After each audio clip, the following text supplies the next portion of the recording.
Hello বন্ধুরা, তোমরা সবাই কেমন আছো? আশা করি খুব ভালো আছো। আমিও ভালো আছি। অনেক দিনের পর একটা ব্লগ ভিডিও দিলাম। এখন বাড়ি থেকে বেরোচ্ছি, মকর সংক্রান্তিতে স্নান করে পুজো দিয়ে আসবো। ব্লগটা দিতে একটু আমার দেরি হয়ে গেছে, কাজের চাপের জন্য আমি দিতে পারিনি। ফাঁকা মাঠের মধ্যে দিয়ে যাচ্ছি আমরা এখন হেঁটে হেঁটে। অনেক মানুষ পুজো দিয়ে চলে আসছে। আমরা এখন যেতে একটু দেরি করলাম, কারণ প্রচুর ঠান্ডা কুয়াশার জন্য দেরি করে এসেছি। এখনও কিছু মানুষ আছে, পুজো হচ্ছে। নিজেকে এখানে পুজো করতে হবে। এখানে পুকুরের জলে স্নান করে নিজেই পুজো করব। এখানে যে পায়েস রান্না হচ্ছে, ছোটো মেয়ে স্নান করবে, জলে নেমে গেছি। আচ্ছা, চিল্লাচ্ছে, ও স্নান করবে না, প্রচুর ঠান্ডা জল, বরফের মতন। ওকে স্নান করি, বড় মেয়েকে স্নান করাবো, তারপরে আমি চুলে শ্যাম্পু দিয়ে স্নান করে পুজো করব। এখানে অনেক দূর দূর থেকে মানুষ এসে পুজো দিয়ে যায়। মনের ইচ্ছা মানত রাখলে পূরণ হলে পুজো দিয়ে স্নান করে পুজো দিতে হয়। এই যে এখানে নিজেকেই পুজো করতে হবে, এখানে কোনো ব্রাহ্মণ থাকেন না, এখানে নিজেকেই পুজো দিতে হয়। এই যে আমি এখন পুজো করছি, পুজো দিয়ে এখন বাড়ি চলে যাব।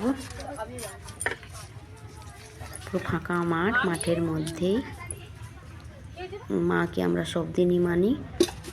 আর এখানে স্নান করেই পুজো দিই। প্রচুর ঠান্ডা জল, কেন স্নান করেই পুজো দিই, বাড়ি থেকে স্নান করে আসি না।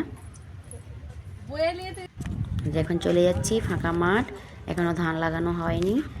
তোমার ধানের গাছ ছোট, কিছু মানুষ বাদামও লাগিয়েছে। মাঠ পুরো ফাঁকা, ধান লাগানো হলে সবুজে ভরে যাবে মাঠ, দেখতে খুব সুন্দর লাগবে। এখন যাচ্ছি, এই তো চলে এসেছি। এখন সন্ধেবেলা পিঠে বানাবো, রান্নাঘরে চলে এলাম। নারকেলের গুড় রেডি হয়ে গেছে, এতে চালের গুঁড়িও আমার পিঠে তৈরির জন্য রেডি। চালের গুঁড়ি তোমার দাদাভাই দোকান থেকে কিনে আনলো। দু মেয়ে এখন রান্না করে আমার সাথে চিৎকার করছে, কখন পিঠে হবে, তাড়াতাড়ি বানাও। দু মেয়ে, ছোটো মেয়ে একটু বেশি দুষ্টুমি। আমাকে একাকেই পিঠেটা বানাতে হবে, একাই করব, তার জন্য তোমাকে পিঠে বানানোটা দেখাতে পারলাম না। এখন শীতকাল, ঠান্ডার জন্য দেরি হয়ে যাচ্ছে। এই যে পিঠে এখন এই হাঁড়ির মধ্যে দিয়ে দেবো, সেদ্ধ করব, দুধ পুলি করব না। ছোটো মেয়ে বলছিল মা দুধ পুলি করো, আমি বলছি অন্যদিন বানাবো, আজকে শুধু সেদ্ধ পিঠেই করব। এই তো একটা হাঁড়ি নিচে জল দিয়ে তার উপরে হাঁড়িটা চাপিয়ে দিলাম। পিঠে আমার রেডি।